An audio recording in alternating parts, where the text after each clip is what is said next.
Alright, Unit 9, Notes 5, dividing rational expressions, learning target, I can divide rational expressions. So we've been multiplying in the last notes video. You took a quiz on it. So hopefully this should be something easy for you to do, because look at this. Dividing rational expressions is the same as dividing fractions. You are multiplying by the reciprocal, which to me was copy dot flip. That's one trick to remember it. But you got to flip the second expression and multiply. So what I'm looking at is this, copy. So copy would be 5x squared over 7. Dot, multiplication symbol, flip. It becomes 21 over 10x cubed.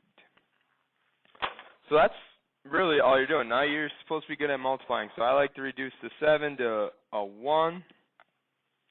That reduce the 21 to a 3. 5 would become a 1. So I could have a 2. And then I'm looking at these 3 and these 2. To me, there's just one more in the bottom. So on the top, we are going to be left with 1 times 3, which is 3. These are going to go away because I'm going to have an x left on the bottom and 1 times 2. So I got 3 over 2x. Now we also got to do our excluded values little chart here, and x cannot equal 0. Okay, so when we look for these on your test, I usually give you a point for this, or 2 points for getting the right answer, 1 point for knowing the excluded values. So this is the same thing. Copy. I like copy dot flip myself. I don't really care how you remember to do it, as long as you know division becomes multiplication. So 27c3d squared over 11d times, and then I flip it, 9de, this is 3 over 2c3. Bad news. 11 and 2 are prime numbers. 27 and 9 don't have 11 or 2 in them. So one thing you could do is just go 27 times 9. 27 times 9 is going to be 243, alright, over 22. So now I look at my C3s. If I look at these C3s, there's an even number on top and bottom. They're canceling out. Now it looks like I have 2 and 3D. So 2 and 3 is going to become 5. So I might write a 5 here and scribble this one out. But 5 minus this 1 on the bottom, I'm thinking d to the 4th power. And then it looks like I still have an e no matter what I do. So that's what I'm looking for you to be able to do with like terms or the monomials. But we also need excluded values. And now excluded values are anything that spent some time in the denominator. So d definitely did. So I would say d can't equal 0. E can't equal 0. And if you look at it, look at this right here. C is in the denominator. So C cannot equal 0 as well. So this one actually had an excluded value of all 3 of them. So just make sure if they spend any time in the denominator, those are the excluded values. Might simplify nicely, but you still need to do that correctly. So looking at this one, this is going to be a fun one. Alright, b plus 4 over 2b plus 2 times b plus 1 over b plus 12, 3b plus 12. Now looking at this, I'm pretty good at math, and I recognize that this one has a 2 in it, so I'll underline it twice, and this one looks like I have a 3 that I could take out, because 2 and 3 are GCS in our denominators. So what I would do here is I'd rewrite it. b plus 4 over 2. If I divide that first term by 2, I have b. So this is what I'm doing. I'm taking a 2 out. Maybe I'll write in a different color. Divide by 2, divide by 2. Okay, and b plus 1. Times b plus 1 still over. Now I'm going to take a 3 out. So dividing this by 3 would be a b left in the middle. 12 divided by 3 is 4. Now the reason for that is I can look at what cancels out. So I have this b plus 4 here. I think red works pretty well. B plus 4 will cancel with this b plus 4. B plus 1 will cancel with this b plus 1. Now, very carefully, you need to know that even though everything canceled out, division of things is 1. Alright, 5 divided by 5 is 1. So just because it cancels out on top and bottom does not mean it's 0. Alright, so like if I had 5 divided by 5, that's 1. So, however, on the bottom you still have 2 times 3, so I think the best answer here is 1/6. Excluded values.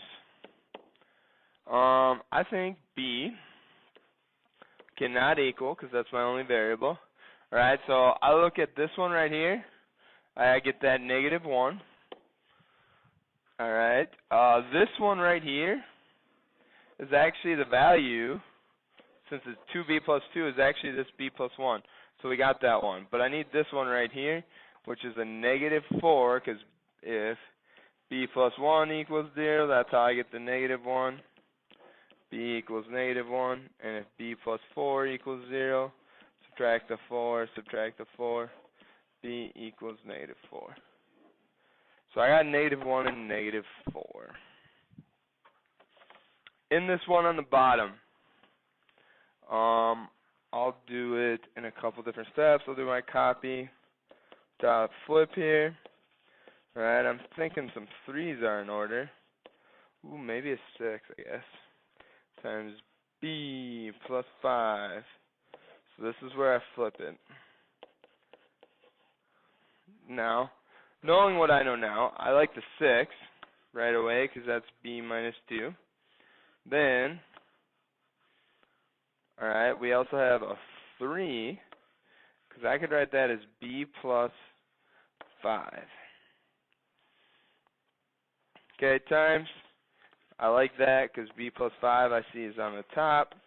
Over, I have to say 2 times a b plus 9.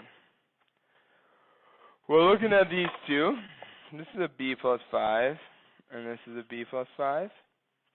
And that's about it. So I'd probably have 6 times b minus 2 over 3 times 2 is 6 over b plus 9. So I actually missed 3 times 2 as being 6. So I'll just rewrite it like this. Then I'll write excluded values. B cannot equal. Well, let's find them. B plus 9. So what would equal 0 with 9? I would say -9. So B cannot equal -9. Alright, what else we got? We got B plus 5 here. So this was B plus 5. So I'm going to need to minus 5 to each side. So B cannot equal -5. And actually, this is the same thing. Alright, they ended up canceling. That's why I know that we are done with just 2 excluded values. But it's always good to check. Alright, 4 more. So hang with me. Now, we told you there's going to be factoring. Alright, so if you look at that, I have a 3 and a 2. Alright, you should see 2 times 1 is 2, which is the top. Multiply to get the top, add to get the bottom. So I actually know that this is going to be x plus 2, x plus 1, because the coefficient in the a there, this is the a value, because the a value is 1, it's just going to be my x method stuff. So, then I'm going to have that over 4. Now I also need to copy, dot, and then flip that. And for some reason, I've always done parentheses around them, which you don't need to do. So x plus 2 and x plus 2, x plus 1, and x plus 1. Those do not cancel out. Those are in the numerator together. So actually, x plus 1 times x plus 1 is x plus 1 squared over 4. This is my final answer. And then, I need my excluded values for a point. X cannot equal 4 is in the numerator, that's good, I don't have to worry about that. X plus 1, so if x plus 1 equals 0, I subtract 1 to each side, that's going to be -1. And then I got this x plus 2 here in the denominator, so negative 1 or negative 2. So those would be my values for a point. Number 6. Number 6 is a great problem, because number 6, this right here, is a perfect square root example. X squared has a 1 in front of it, so 1x squared, if I take the square root of that, is just x. If I take the square root of 4, it is 2. What that tells you is that you are supposed to know that that top numerator is x plus 2, x minus 2. Because technically the square root of 4 is plus or minus 2, so you always have 2 answers. So that's over 5x, copy dot flip, times x over x minus 2. This isn't too bad of a problem. X minus 2's cancel. X's cancel here. I see, I was going to write the 5 in the numerator. I see x plus 2, x plus 2 over 5 as my simplified rational expression, and I got excluded values. X cannot equal 0 for this one. X is a positive 2, because 2 minus 2 is 0. And looking at what I started with, those are just 0 as well, so I got 0 and 2. So checking all of them that spends any time in the denominator is a good thing to be able to do. Alright, 5 and 6, 7 and 8. Alright, so these are hodgepodge stuff. Looking at this first one, I would see that this middle is 11 and 18. 9 and 2 multiplied by 18, add to be 11. Alright, this one here would have been, here I'll do it in a different color for you, so you know why is this a 6 and a 5? Well, 6 times 1 is 6. 6 times plus 1 is 7. So I'd actually have to go to 2 and 3. 2 plus 3 is 6. Multiply together to get 6. 2 plus 3 is 5. I think I said that wrong. Either way, I would pick up the marker. Uh-oh. I made it think. Alright, so 2 times, I would actually divide both these by 2, because 4 divided by 2 is x plus 2. That is the best simplified version. Now, since this a is 1 here, I have enough information to know that this is x plus 2 times x plus 9. I don't have to do all that grouping stuff that we taught you in Unit 4 if the a value or the coefficient for a is 1, times, so we're going to flip that. So that's going to become x plus 2 on top times an x plus 3. So this would actually be the x plus 2, x plus 3 part that I wrote in the numerator, all over x plus 1. When I do that, not a whole lot of stuff cancels. Probably get rid of this x plus 2 in this one, and that's all I see. So I'd probably write this as 2 times x plus 2, x plus 3, all over x plus 9 times x plus 1. With excluded values being x cannot equal, well, let's look at them. So right here I had x plus 2, so I know that's going to be a negative 2. X plus 9 is going to be a negative 9. Right, x plus 2 equals 0, subtract 2, that's how I get x equals negative 2. So 9, a positive 9 is going to be minusing 9, so that's how you get a minus 9. This x plus 3 was originally, right here I'm making a star, if we look at the original problem, was originally in the denominator over there, so I would add a negative 3, and I would have had this negative 1 here as well. This x plus 2 here is actually taken care of in the first one here that I have scribbled out in black. So those are my excluded values, and I would be done with this problem. So that one didn't really simplify like our other one. You need to have confidence, know you're doing stuff right, not erase it, not make a fuss about it. right? You just need to know that is correct. This last one here, so I hit extend page there, so you might have to go back if you weren't done with that other problem. But I need a little bit of room here. Alright, this top one is a positive 1 and a negative 2. So this is going to be a negative 1 times a 2. Alright, this one here, I would have said, this is 6 and 5. This is from our other one we had earlier, 2 and 3. This one, I'm going to have a negative 3 on top and a 2. Well, I know it's 1 and 3. It's just I need a positive 2, so a negative 1 has to be there. And then last but not least, my last one in blue is going to be 12 and 7, which I conveniently find 3 and 4. So what I probably would want to do is all these, the a value is 1 here. So actually, my x method is good enough to write x minus 1 times x plus 2. Alright, then we could write over x plus 2, x plus 3. Now I'm going to actually switch this up. I'm going to write dot, so it's multiplication, and I'm going to put the denominator in blue there in the numerator now. And then I could see that this last one is x minus 1, x plus 3. So I got the x method here on the left, right? This is supposed to help you out. Figure out how to rewrite those, how to reduce those. We did factoring before. Quick shortcut, x method, boom, there's your answers. Now, with that being said, now I can divide a few things. So this x minus 1 here, I would have put with this one. X plus 2 here, I would have went there. X plus 3 here actually goes here.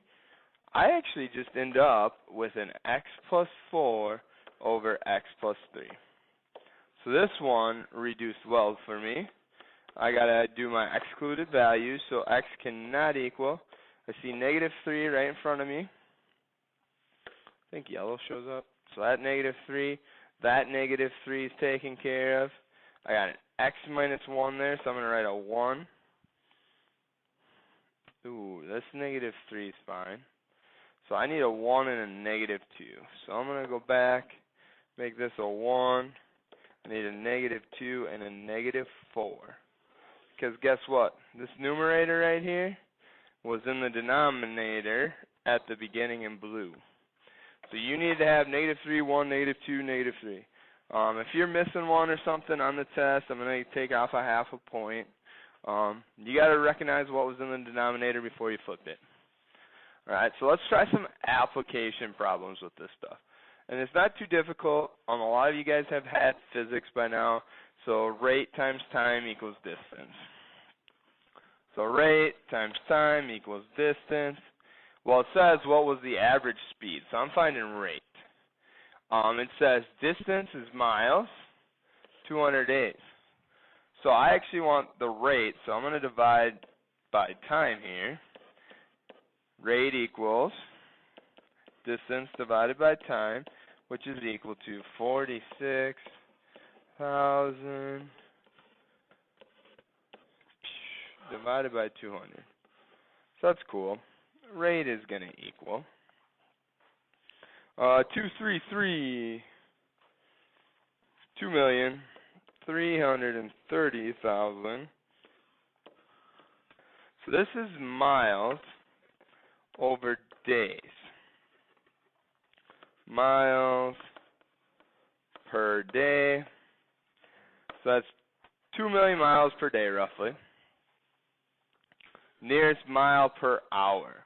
So when I think of that, I got to get rid of this day. So to get rid of the day, I need day on top. Because then day cancels out with day. There you go. Now, I know that there's one day, and in one day, there is 24 hours.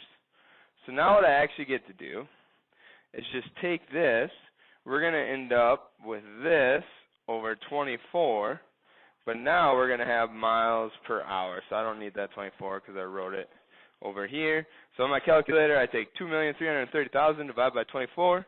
And you're going to get 97,083.3 repeating. Now it says to the nearest mile per hour. So I'd probably come back, take off that 0.3, and say mile per hour. And do something like that. On July 7, 2003, that's a date. The rover Opportunity was launched. It landed on Mars on January. I don't like where this is going at all. Assuming that the Opportunity traveled the same distance as Mars' Odyssey spacecraft, how fast did the Opportunity travel? Nearest mile per hour again. So this is familiar because we just did it, so that's good. Along with our formula again, rate times time equals. Alright, so July 7th. Well, I know July has 31 days. Subtract 7, I need 24. Right? After July, June, July, August. August is another 31 days. I know there's Labor Day. Right? September is actually only 30 days in that month. October, everybody should know that Halloween is there, so you get 30. And then November, that's 30 as well, because we know December has New Year's Eve, so there's 31 days. Don't forget, we go 25 days into January, and this is why I didn't like this problem. Now, that's going to be 202. So when I did this problem, I actually just Googled date calculator. And to be honest with you, if you can figure it out, I am 918 days old. Because I used the date calculator on Google. If you figure out what day this notes video was recorded, I should give you like an extra credit point. But in the meanwhile, this problem, we find out it's 202 days. So it's rate times time equals distance. Right? We're going to end up dividing by our time again. Divide by our time. So our rate is going to equal, it's the same distance. So you're supposed to take the 466 million in the other problem, divided by 202. Your rate is now 230,630.693 miles per day. So then now we're doing our 1 day, and I taught you 24 hours. So if you divide that by 2, alright, your rate is actually going to equal 96122.1. I told you about this point 1. We want nearest mile. Can't see it, but it's the same problem as last one. So miles per hour, which in hindsight, 96,000 miles per hour is pretty fast. So, 2 things to note there. You need to know distance is equal to rate times time. For application problems, you need to know that there is a Google Calendar thingy, calculator thingy, that you can use when they ask for you to find number of days that have passed. There also is a ton of rational expressions that you are supposed to be able to divide and still factor. Let me know if you got any questions. Thank you.